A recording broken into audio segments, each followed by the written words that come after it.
పూరా local. Welcome to పూరా local. ప్రముఖ పారిశ్రామికవేత్త అనిల్ అంబానీకి చెందిన కార్యాలయాల్లో ఈడీ సోదాలు నిర్వహిస్తోంది. ఢిల్లీ, ముంబైలోని ప్రాంగణాల్లో ఈ తనిఖీలు జరుగుతున్నాయి.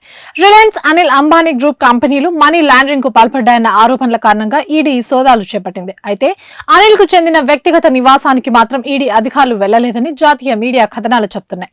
ఢిల్లీ, ముంబై నుంచి వచ్చిన దర్యాప్తు సంస్థ బృందాలు 35 ప్రదేశాల్లో ఈ తనిఖీలు చేస్తున్నాయి. ఇప్పటి వరకు 25 మందిని ప్రశ్నించినట్టు సమాచారం. ఈడీ ప్రాథమికంగా ఇచ్చిన నివేదిక ప్రకారం 2017 నుంచి 19 మధ్య కాలంలో ఎస్ బ్యాంక్ నుంచి తీసుకున్న 3,000 కోట్ల రుణాలను అనిల్ అంబానీ కంపెనీలు అనుమానాస్పద రీతిలో దారి మళ్లించాయి.